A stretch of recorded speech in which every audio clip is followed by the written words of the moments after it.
El día de ayer avanzamos de la lectura número 2, ¿no? Una parte.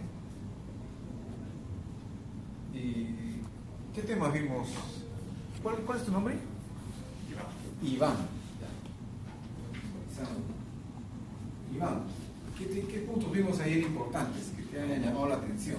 Primera, segunda, tercera, cuarta y quinta generación. ¿Ya? Entonces vimos la evolución de las redes de comunicaciones ópticas, ¿no? La primera, segunda, tercera, cuarta y quinta generación. Y dentro de esos históricos que hemos visto, ¿qué puedes decir al respecto de las características de cada red? Justamente respecto era a la distancia que se podía abarcar, el número de repetidores y regeneradores en cuanto a la distancia en cuantas generaciones, los punto a punto, después que pasamos a punto multipunto a través de tecnologías de WDM. A ver, ¿qué has podido advertir en las tres primeras generaciones? ¿Qué las diferencia? Una característica que resalte y que diferencie las tres primeras generaciones. La atenuación. La atenuación. ¿Perdón? La distancia. ¿Alguna otra característica que marca el cambio de una generación a otra?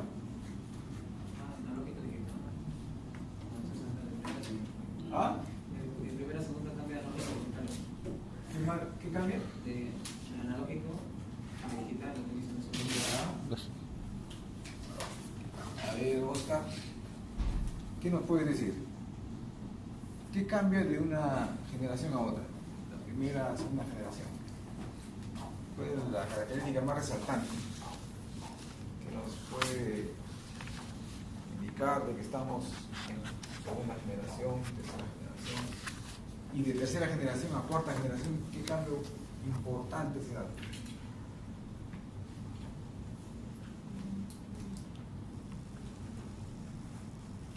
¿Se acuerdan que la longitud de onda es una característica que diferencia las generaciones, primera, segunda y tercera? En primera generación tenemos que las redes operaban en primera ventana, ¿no? Las redes operaban en primera ventana. Segunda generación ya en segunda ventana, ¿no? Igual en tercera generación, tercera ventana. ¿Qué longitud de onda es tercera ventana? 1550, ¿no? Que es lo más resaltante. Después ya vienen otras características importantes, pero lo más resaltante es la longitud de onda. Y en cuarta generación, ¿qué cambio importante se da? La multiplexación Multiplexación. ¿Qué quiere decir? ¿Qué quiere decir? Que podemos, más una longitud de onda. que podemos transmitir más de una longitud de onda, ¿no? Ya se transmite en cuarta generación más de una longitud de onda, ¿no? ¿Y qué tecnologías aparecen en cuarta generación? ¿Qué tecnologías de multiplexaje? WDM. WDM, ¿no? Con WDM, que es la primera que aparece y que también le da el nombre de las familias WDM. ¿Cuántas longitudes de onda se puede transmitir? WDM. ¿Cuántas podían transmitir?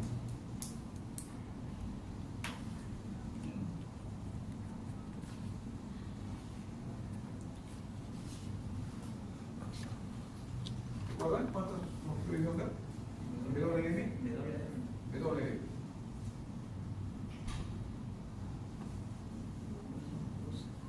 ¿Ah? Dos, claro. Una de subida y una de bajada, ¿no? ¿Recuerdan? Subida y bajada. Ahora, esa tecnología se utiliza para qué redes?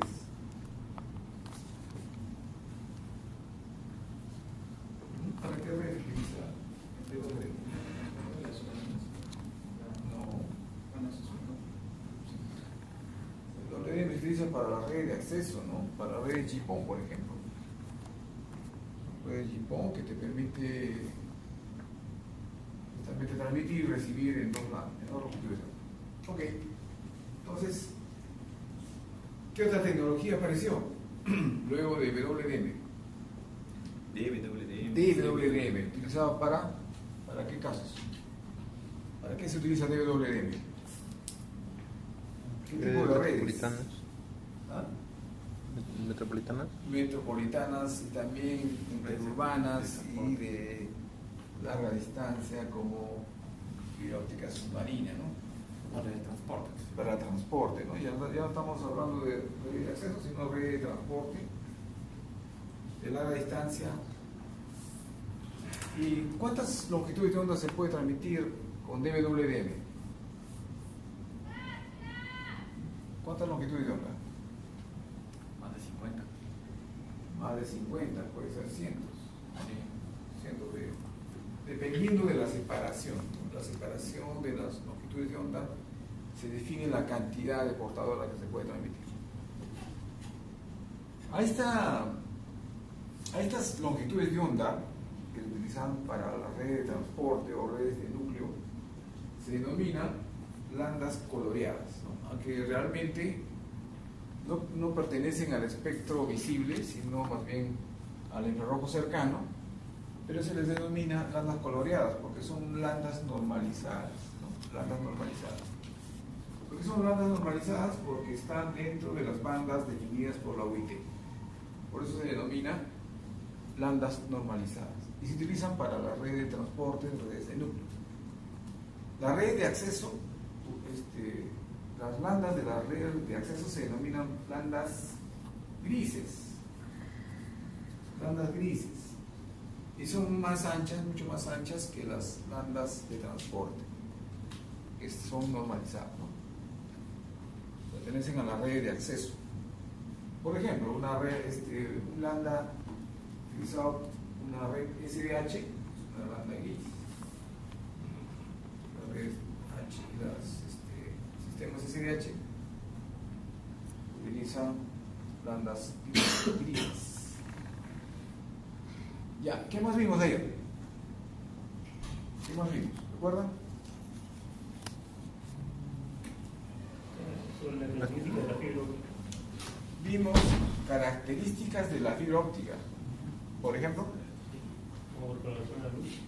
la propagación de la luz en la fibra óptica. Es lo que vimos, la propagación de la luz en la fibra óptica. Y dentro de esto, ¿qué teorías revisamos? Óptica geométrica. La teoría de la óptica geométrica que permite, ¿para qué sirve? Explicar la relación entre la longitud de onda y Para explicar la relación entre la longitud de onda y el diámetro del núcleo. ¿Qué opinan? ¿Para qué nos sirve la teoría de la óptica geométrica? Para explicar la reflexión y refracción de la Para luz. explicar La reflexión y refracción de la luz. la reflexión y refracción de la luz. Otra idea. ¿Para qué sirve la teoría de la óptica geométrica? A ver.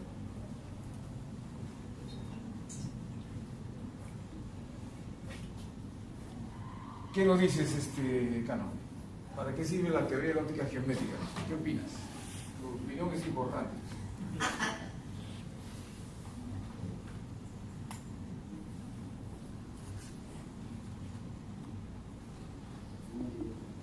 Ya me olvidé, ¿cómo es eso? ¿Cómo es eso? ¿Cuál es el tema de esta unidad? ¿Qué estamos viendo? ¿Cuál es el tema de esta unidad?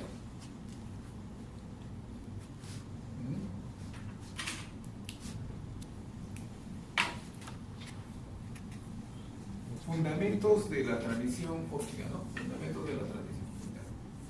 Y si estamos hablando de la teoría de la óptica geométrica, esta teoría nos permite explicar cómo es que la luz viaja a través del medio y utilizamos la fibra óptica de salto de índice de manera didáctica para explicar cómo es que la luz viaja. ¿Sí? Ya, ahora sí. Muy bien, ya te sintonizaste. Sí, la onda, el tema de La óptica geométrica, ¿para qué nos geométrica sirve? permite explicar cómo se transmite la señal a través cuando el diámetro del núcleo es mucho mayor Ajá. que el ángulo de Que la longitud de onda. de la longitud. ¿No? La longitud de onda, la señal de luz. Ahora, ¿qué teoría nos permite ayudar, apoyar a la teoría de la óptica geométrica? ¿La corpuscular o la ondulatoria? Ondulatoria. ¿Sí? O sea, con la teoría ondulatoria explicamos cómo se transmite la luz a través de la fibra óptica multimodo, por ejemplo.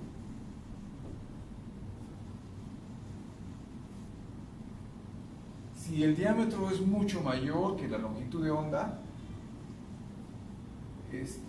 la teoría corpuscular es la que nos permite explicar cómo es que la luz viaja siguiendo trayectorias en línea recta y en zigzag, ¿no? Porque es mucho mayor. Entonces, nos apoyamos en la descripción de la luz como rayos, ¿no? Rayos o modos, ¿no?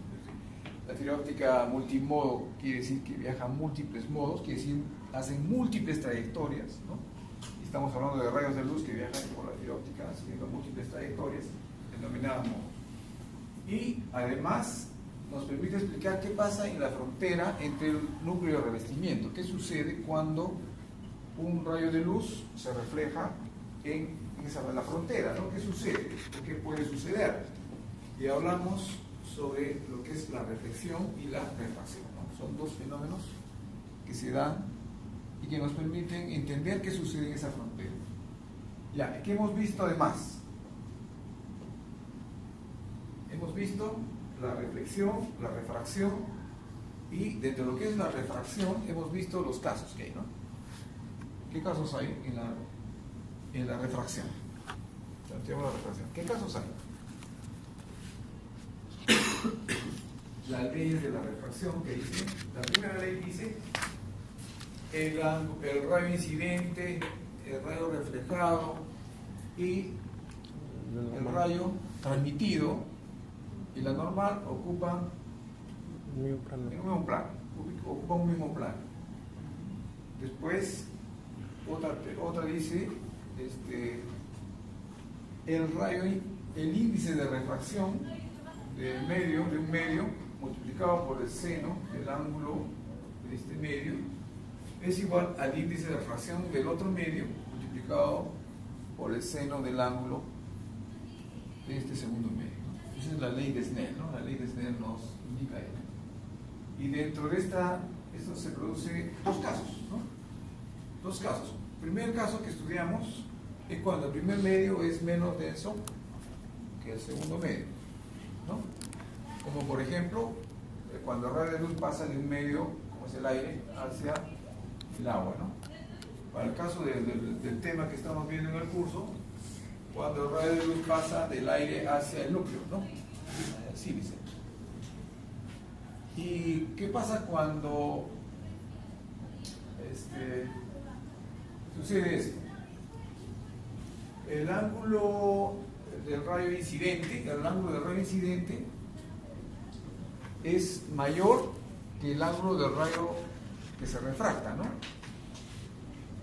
El ángulo del rayo incidente, o sea, el ángulo que está el rayo que está en el aire, incide sobre el núcleo, que tiene una mayor densidad y genera un ángulo menor que el rayo que está ingresando, ¿no?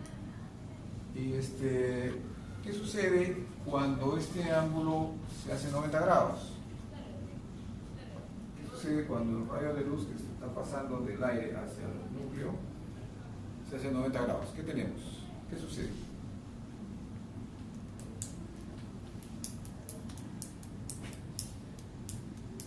Forma el ángulo crítico. Se forma el ángulo crítico, ¿no? El ángulo crítico, se forma un ángulo crítico en el núcleo, ¿no? Como el rayo que se transmite, es lo que pasa. El segundo caso nos indica cuando el primer medio es más denso que el segundo. Por ejemplo, cuando el rayo incidente pasa del núcleo hacia revestimiento, ¿no? Pasa del núcleo al revestimiento, ¿no? ¿Qué sucede? Se produce también la refracción, puede producir la refracción, y tenemos justamente eso, lo que estamos viendo acá. La luz pasa por un medio a otro que tiene un índice de refracción menor, es decir, por ejemplo, del agua al aire. Podría ser núcleo, podría ser revestimiento.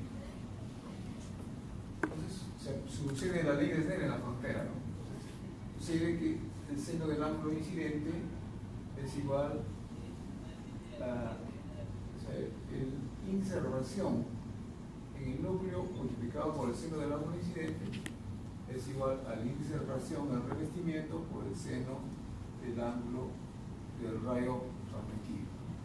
Eso es lo que tenemos.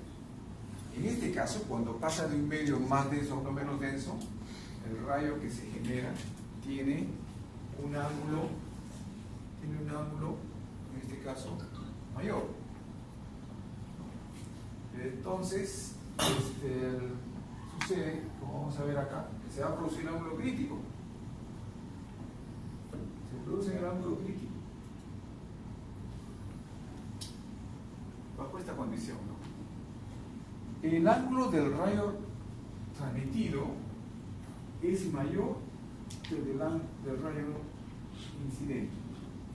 Este de acá crece más rápido que este, porque está pasando un medio más denso a uno menos denso. Está pasando del núcleo hacia el revestimiento.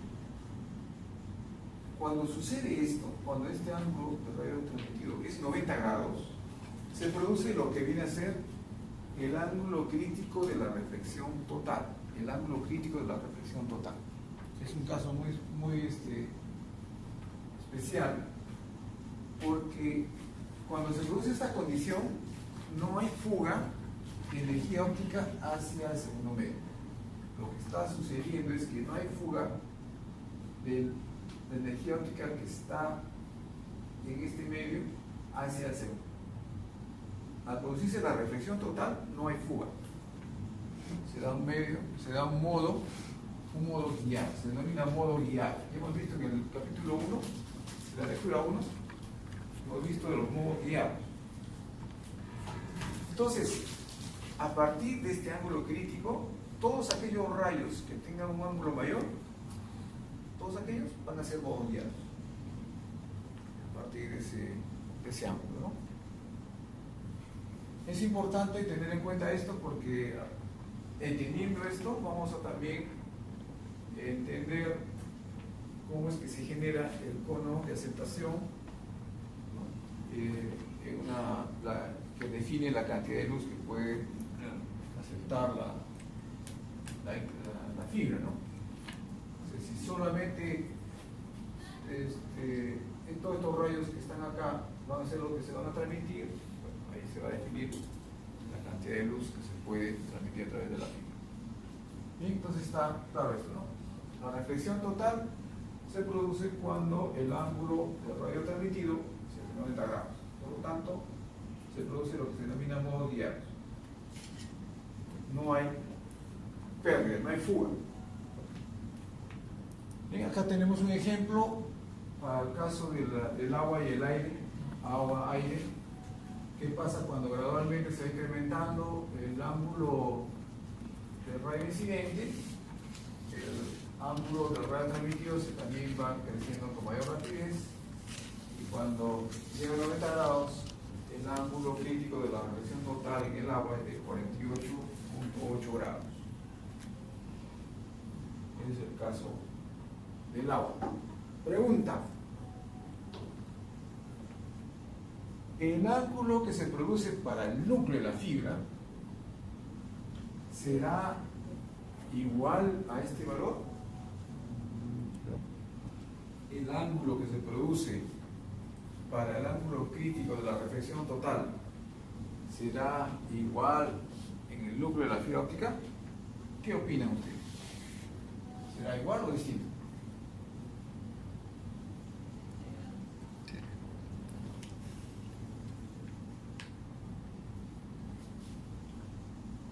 Los ángulos dependen de los índices de reflexión. Los los ángulos dependen de los índices de refracción. Correcto, eso es cierto. Dependen de los índices de refracción.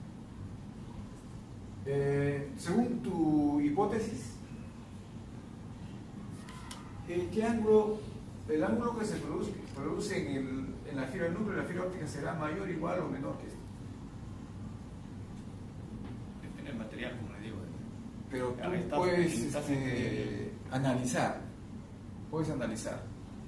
Primero, la densidad del agua es igual a la densidad de la fibra, del sílice. La densidad es igual. Debería ser el sílice es mayor. Del sílice es mayor. Entonces, el índice de refracción del sílice es mayor, igual, menor que el índice de refracción del agua.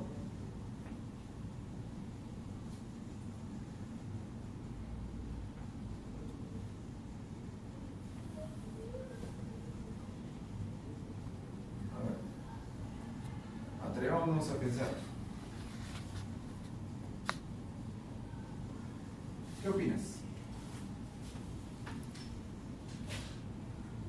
¿Podría formular la pregunta? La pregunta es- de otro modo? No entiendo. La pregunta es, el ángulo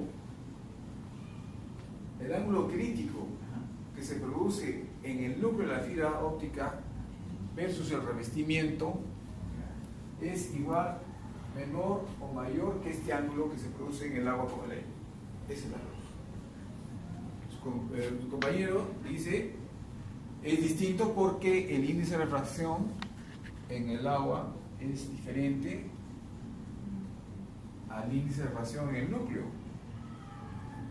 El sílice es más denso que el agua, eso es correcto, es más denso. Entonces, la pregunta es, ¿ese ángulo será igual, mayor o menor? Yo creo que es menor. El compañero dice, parece que es menor. ¿Qué opina? ¿Qué opina al respecto? ¿Será menor?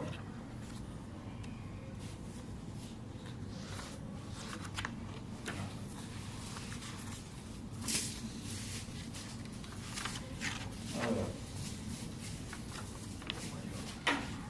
Pero ¿cómo tendría que ser la relación entre el diámetro del núcleo con el ángulo de refracción del electrón?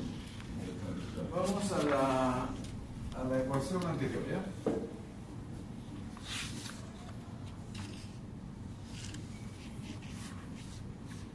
Esta propiamente, ¿no? El seno del ángulo crítico es igual a la relación de N2 sobre N1 para esta condición. Para esta condición.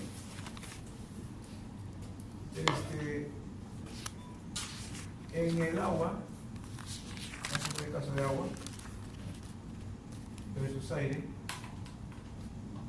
y el otro es N2' entre N1'. Este es núcleo y revestimiento, ¿no? ¿Correcto? Estos valores, ¿cuáles son? Por ejemplo, N2, ¿cuál es N2? Aire. ¿Aire cuánto es? Aproximadamente 1, ¿verdad? Y agua, 1.33. ¿Cuánto sale eso?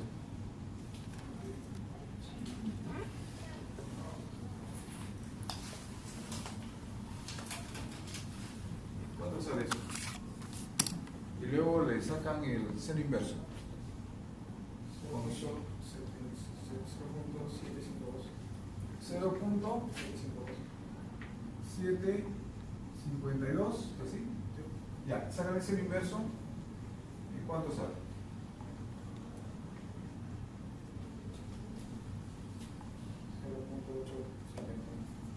¿Ah? 0.851. No lo está mal porque debe salir. ¿Cuánto debe salir? 0,03 48.8 grados. grados. Claro.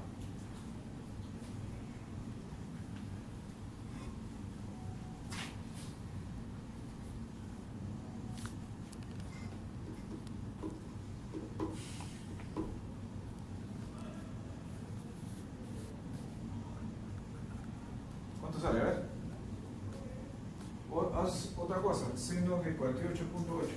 ¿Cuánto es? Seno de 48. ¿Ah? Seno de 48.8 sale menos 0,99.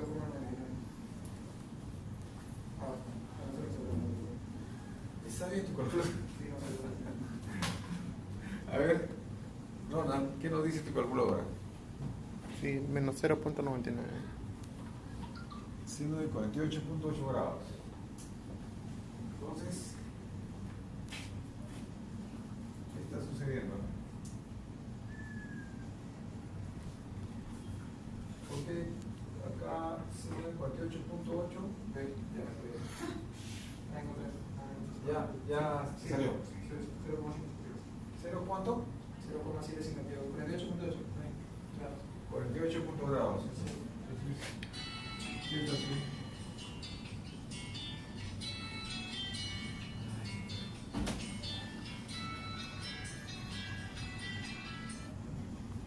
Ya. 48.8 grados. Correcto. Ahora, hemos tomado dos valores, ¿no? Ahora tomemos otros dos valores. N2 es el medio menos denso y N1 es el medio más denso. 1.478 más o menos, 1.46. Así más o menos son los valores de el núcleo de revestimiento. A ver, sobre eso calculemos primero el valor y luego el ángulo.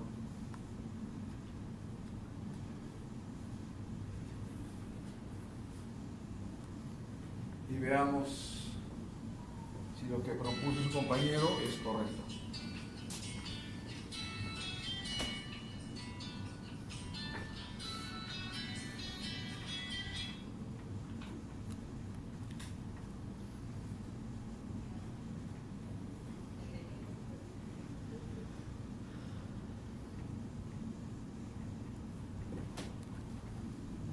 ¿Cuánto salió?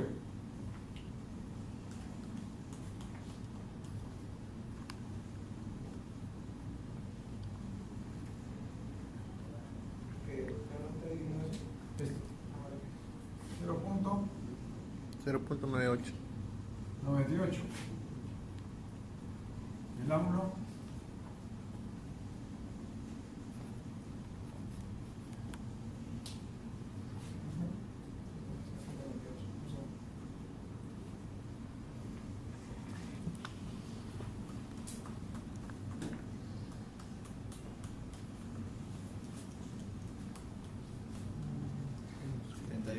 ¿Cuánto? 78.5. 78.5 grados.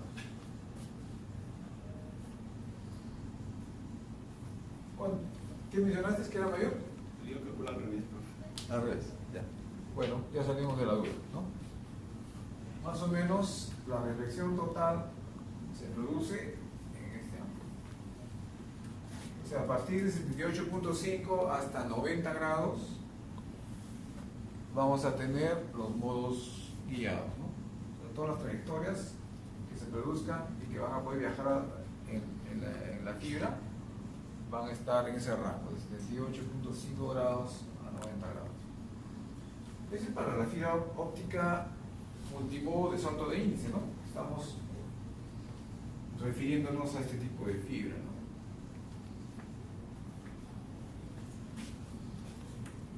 Y vamos a hacer un resumen. ¿Qué es lo que quiere decir este dibujo, esta imagen? ¿Qué quiere decir? Quiere decir, si tenemos nosotros dos medios, el N1 y el N2, y acá tenemos un rayo incidente, si es que estos dos medios son iguales, este rayo de luz sigue una línea recta, ¿no? ¿Qué pasa si es que el medio 1 es mayor que el medio 2 en densidad? Si este es mayor que este, ¿qué tenemos? Que el ángulo producido acá, el ángulo refractado, es mayor que este. ¿Ya? Como consecuencia, ¿ya? Tenemos como consecuencia. Si es que el medio 1 es mayor que el medio 2, vamos a tener que este rayo se va a cambiar de dirección, va a generar un ángulo ahí. Pero si sucede que N1 es menor que N2, o sea, es menos denso, va a suceder lo contrario. El ángulo que se produzca acá va a ser menor. Eso es lo que quiere decir. ¿Ya? Entonces, con eso ya sabemos qué va a pasar al pasar de un medio a otro, qué va a pasar con esos rayos, ¿no? Podemos predecir con esta imagen. Esto nos resume los casos de las leyes de la ley de refracción, ¿no? Nos resume así.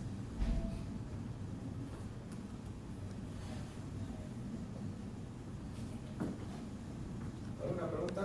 ¿Todo vamos bien? Otra consulta. Sí.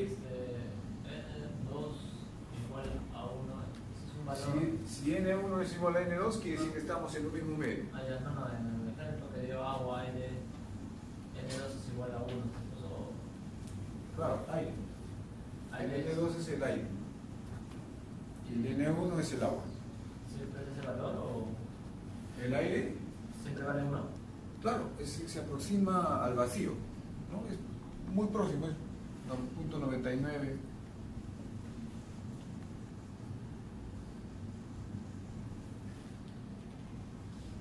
¿Está bien? Sí, no. Ya, tiene la. Y estos son los valores más o menos en el caso del núcleo y el revestimiento. Ok, entonces esto está claro. Para todos está más que claro. Acá tenemos ejemplos, ¿no? Índice de refracción. En el vacío 1. En el aire 1.000029. Muy próximo. ¿No? Pero si hay la luz en el vacío, no es 3 por 10 a la 8, es casi 3 por 10 a la 8. 299.792. ¿No?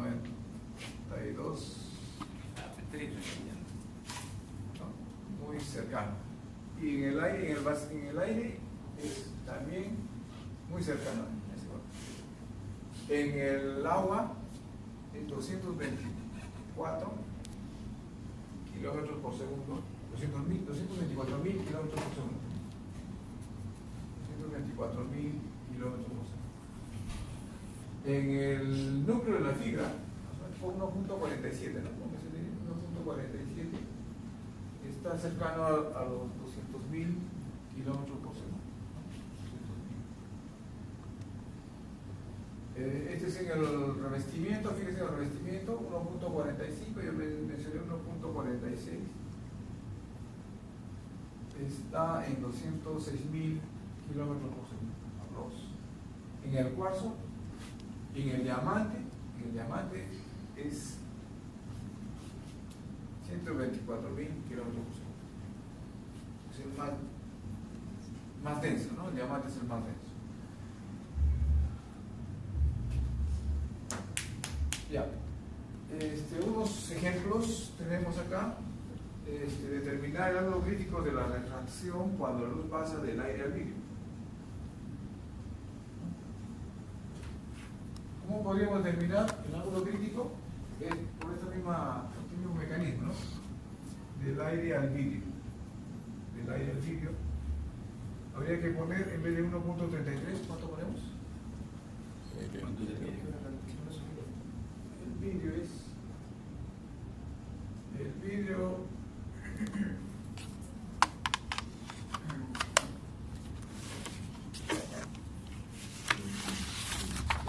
Cuarzo. 1.54. 1.544.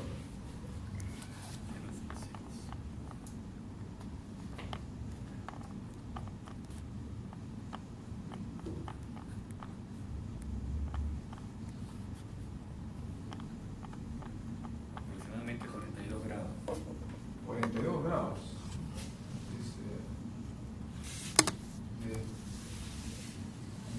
El vidrio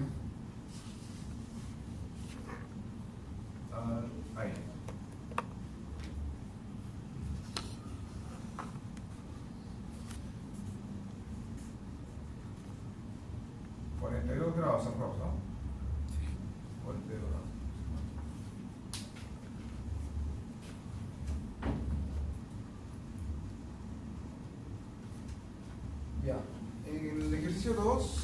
del aire al vidrio y del vidrio al aire.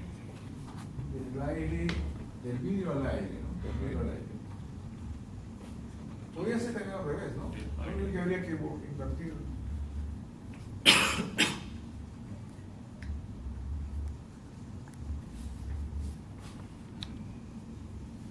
Porque hay que analizar la situación, ¿no? Porque en un caso, A ver, del vidrio al aire. ¿Cómo se da esto, ¿no? Sería del aire. Del vidrio. se dice? Habría que analizar eso. 90 grados. Y ahí se produce el ángulo crítico.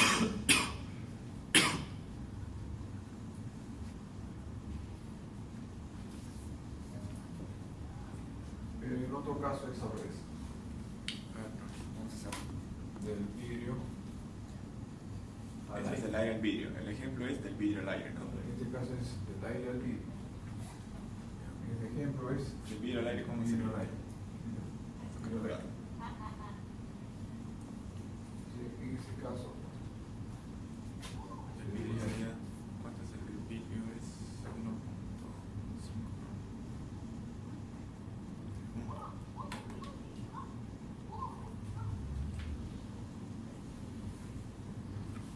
este ángulo es 42 grados, ¿no?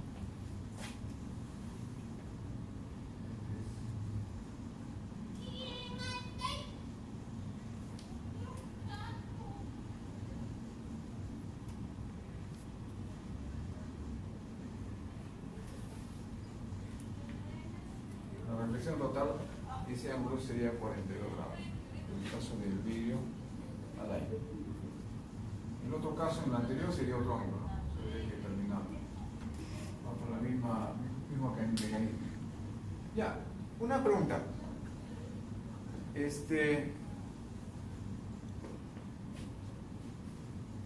Imagínense que no es rayo de luz, ¿no? Imagínense que es un rayo de una determinada longitud de onda. ¿A qué velocidad viaja ese rayo que no es de la luz, del sol? ¿A qué velocidad viaja por el aire una longitud de onda X? ¿A qué velocidad viaja? Póngase que es una fuente que no es una fuente Cualquier radiación. genera cualquier rayo, ¿no? Cualquier rayo, por ejemplo, dentro del espectro de la luz, ¿no? Cualquier rayo, puede ser infrarrojo, Cerca de la velocidad de la luz. ultravioleta, ¿no? Cualquiera. ¿A qué velocidad viaja? Cerca En de el la aire. En el aire. ¿Viaja a velocidad distinta? ¿Qué opina? Independientemente de su longitud de onda y viajan a la misma velocidad. Exactamente, como decía su compañero, independientemente de la longitud de onda, los rayos viajan a la misma velocidad. Si se trata del mismo medio, ¿no? Viajan a la misma velocidad. ¿No? Ese es un dato que es importante. O sea, que nos cambien de fuente de emisión, no importa, pero va a viajar, si es en el mismo medio, a la misma velocidad. Entonces, por ejemplo, acá dice, ¿no? La longitud de onda de la luz amarilla del sodio en el aire es 589 nanómetros. La longitud de onda es distinta, ¿no? La luz amarilla. Entonces, ¿cuál es su frecuencia, no? ¿Cuál es su longitud de onda en un vidrio con índice de refracción de 1.52? Y acá hay un error, ¿cuál es su velocidad? ¿No? ¿Cuál debería ser en vez de cuál es su longitud de onda? Porque la longitud de onda ya está definida. La longitud de onda no va a variar. ¿Cuál es la pregunta sería cuál es su velocidad? Este de acá, este está para que lo investiguen, es un problemita bien interesante. Acá se trata de determinar cuál es el radio de curvatura de una fibra óptica para que el haz de luz que penetre en ella se mantenga confinado. ¿No? Imagínense una fibra óptica que se le empieza a curvar. ¿Cuál sería el radio que se genere hasta que la luz empiece a pasar del núcleo hacia el revestimiento, ¿no? Hasta que empiece a... No, yo he dicho que era 10 veces la... Eso es para temas de instalación, o sea, cuánto puedo curvar. Hasta aquí es el dato técnico, es 10 veces. Pero si queremos calcularlo de manera matemática, o sea, la idea es saber cuál es el radio, ¿no? el radio que es el máximo que se produce antes de que la luz escape del núcleo de la fibra. ¿Cuál es ese radio? Esa es la pregunta.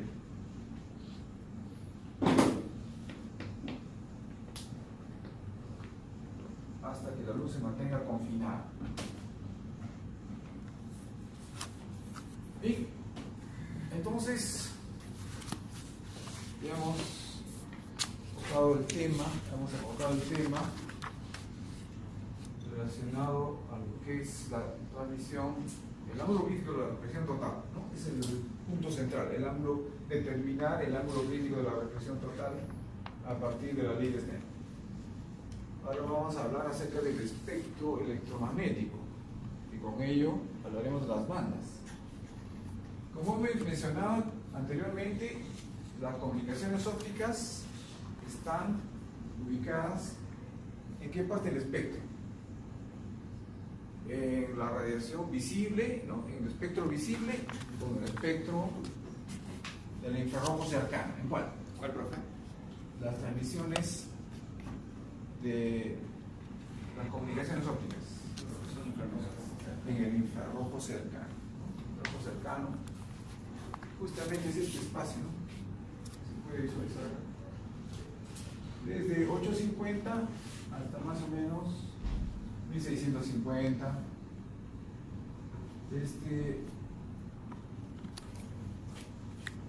Si bien es cierto la atenuación mejora acá en esta ventana, como que empieza a subir otra vez, empieza a aumentar hacia estos valores 1700. La atenuación es directamente proporcional a la longitud de onda, ¿no? Sí, pero algo que vamos a ver después es que hay otras fuentes de generación de atenuación, como es el espectro remanente de infrarrojo cercano y del ultravioleta. Eso vamos a verlo después. Pero en el rango alrededor de 1550 es el menor valor de atenuación que se obtiene para las comunicaciones ópticas. El espectro visible, como podemos ver acá, apreciar acá va desde 400 hasta 700, ¿no? Y el espectro del infrarrojo cercano para comunicaciones ópticas va de 850 más o menos a 1700. Eso es. Entonces, acá tenemos primera ventana, segunda ventana, tercera ventana. Acá